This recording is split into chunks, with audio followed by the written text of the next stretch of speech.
Welcome to the second big interview. Today I'm here to see Mark Shashoua. I've been to this building a number of times, in actual fact, in its different guises. It was, I think, the first time I came, it was EMAP. No, it changed to I2I.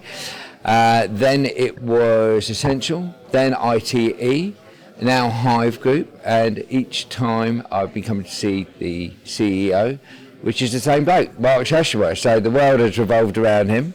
So this is, as I say, this is the second interview. I've tried to do a bit more of a TV voice this time because Liz told me that I get too Essex once I get chatting to people. So hopefully it's a bit more of a TV voice. You'll notice the difference. Let's see what happens. On to Mark.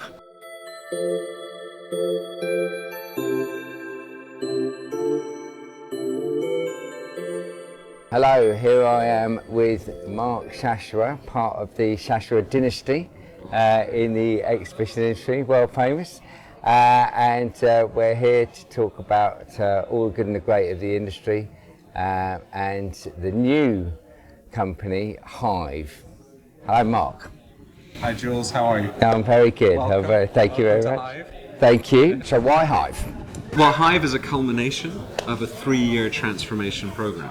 So when I started here in September 2016, and we went and basically announced within 3 or 4 months a completely different vision for the business, different strategy, where we were moving from what was a completely emerging market-led business, one that was focused on market share per geography and every single country running their shows the way that they thought was right. Yeah, it's a completely decentralized business. And we went from, and of all lots of different scale of shows, right, from big to absolutely tiny. Yeah, it really was market share led business. Okay. So we moved from that to being a business, and our vision is to be fundamentally focused only on market leading shows, regardless of geography, right? So a truly global business operating market leading shows that are really driven by content and return on investment for our customers. So it's an evolution of the strategy and the vision from where it was before. And Hive represents the 3-year transformation that we've gone on to change from what was the legacy business to one that's completely different. When I first arrived in September 2016, I said to the board, I said, look, the transformation we're about to do means we will be a different business. We will be completely different types of products, completely different culture, different direction, and by doing this transformation, we'll be a different business. So we will need to change our name. So that was 3 years ago. So and this is really working by the sound of it. Touch wood. So far, so good. It's fun. I mean, we've got a great group of people. It's been a hell of a journey to get to this point to be able to say that. Yeah. But we do. We have a great group of people, all going in one direction, all unified. That's very rare. Oh, it is. But it's been hard to get to this point. Yeah. We're talking quite a lot of change in the company, a lot of change of people, but we're now at the stage where the whole group is, certainly the leadership and the people underneath, are going all in one direction. That's very rare. That's amazing. It's very rare. And that I'm very proud of. Now you can operate more at pace. than anything When else. that happens, operate at pace. I agree. Make the most Absolutely of it. agree You with seem you. to be doing. I agree. So the Shashoua name has quite a stamp on the industry. You're quite a dynasty. Yeah, well, What legacy do you see? I mean, your boys, and they're off. This They're is the playing legacy. football now. They can't. This is the legacy. Yeah, but I think you're quite an innovator. You like to change things. Would you like to be remembered for that? I mean, would you like to be? Is that how you'd like to be reviewed? I don't know, you're talking like it's over. I said, it's just started. I know it's just started, but I mean, we all have an ego. Hive is very much the legacy. For me, the way I look at this is the culmination of a relatively long. I started at a very young age. Yeah. Of a lot of different learnings, successes, a lot of failures, a lot of things that worked, a lot of things that didn't, and putting it all into one. That's what this is. Do you see yourself as part of the industry, or do you look at yourself in vertical situations? That's a good question. It's a really good question. I've never really thought of it. More sales. You see, when you hear that, mass recruits turned up. Well, that's right. But that happens in every market in the world.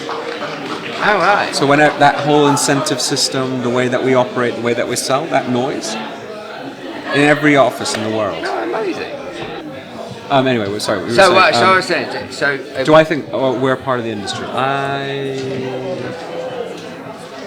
because you can be quite aloof sometimes, can't you? That's a bit harsh. I wouldn't say aloof. No. I wouldn't say aloof. No, I would not say in a bad way. I'm saying that you're quite a cool guy. we You always step- felt you we step were as- outsiders. Yeah. I was okay. brought up to believe that we were outsiders, that we were never part of the institution, Okay.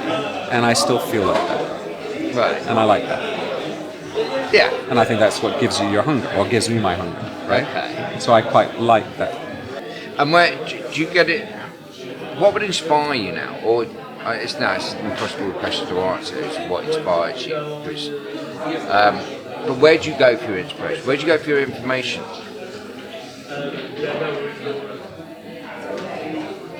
I read a lot. I go see. I mean, I try to talk to as many different people as I can on a regular basis. That's nothing from the events world, right? I try to understand in each look. We're very privileged, right? We get to go to lots of different shows and lots of different industry sectors. Yeah. So when I go to the shows, I try to understand where that world, that industry is going. Yeah. And I find that fascinating. So that's what gives me ideas. Obviously, we've known each other for a long while since we're in shorts, and things have changed dramatically, and Yep. content has really developed as part of an exhibition and experience. Yep. Where next? I mean, what do you see? I think the whole concept of connectivity. So I think people are only just scraping the surface about actually connecting people together, right? So I mean, think about the concept. We bring everybody into one massive hall, and we let them, get on with it, right? I know that's slightly facetious. Everybody's doing lots of stuff, right? But I'm simplifying. I like this, yeah. And I think that is where it will get more and more and more. It will be more and more sophisticated. How do you put a buyer and a seller together? How do you ensure that the right buyer with the right seller are put together? All of this. I think it's going to get more and more sophisticated. And how is the customer? I mean, exhibitors notoriously can, come with all the best intentions, and then they send somebody who's got no idea about But the that's show, what I and mean. they'd sit That's how it'll get. and ruin it. Absolutely agree with you. But that is what I think will happen more and more and more. What? That exhibitors won't be allowed to do that. How can you stop that? Because that's all part of the working with the customer. I It's all agree, part of saying, but why are we as a company accepting that 9 square meter stand? It's not going to come back next year. So you spent all that money, all that commission, all that time to bring in a customer that's not going to come back. It just doesn't make sense. what about the ones who do want to put their toe in the water? And Then you have to help them. Then you have customer service. So one of the big investments we made was in customer service. So we have customer service departments now across every single major region that actually contacts the client in advance, not to sell them anything, but to help them to prepare properly for a show. We have teams of people that just do that. So let's just touch on the Brexit thing. Any particular issues for you? I mean, No, Brexit affects everything. I think Brexit affects. Well, it's not just Brexit. So I look, it's the reality that the whole world at the moment is going through a period of quite significant uncertainty. So if it was just Brexit, it's not. So what? It's just one thing, but it's not. There's Brexit. There's Germany's in recession. You've got an interesting character in America, right? You've got trade war with China. You've got China's lowest GDP in 25 years. You've got Russia has recovered from a very difficult period of sanctions and oil prices, but its GDP growth is 1.5%. It's the same as England. It's not like it's booming. No. So it's a fascinating time. Yeah. And I thank everything. That again, timing. I'm sorry, this is timing. Go on. Yeah. I came here at exactly the right time, invested exactly the right time to be ready for this type of slowdown. Had we not done that, it would have been a very different story. I don't know how many other people have done that. So we've been very lucky in terms of timing to be able to have the time to invest in all of our product, all this transformation. Yeah. There is no way we could have done today. Okay, mate. Well, I'm going to let you go. That's pretty good. That was fun. That was fantastic, everybody. Mark Shashoua, legend. Lead, please. Great to see you, mate. You're the legend. Great to see you. I'm very proud of what you've done, honestly. Thank you. We've known, just so you all know, I've known him for a long time. Long time. And MASH was literally like, this big when we first met. And what you've done and how you supported the industry. No. You're massively passionate about the industry, about the people in the industry.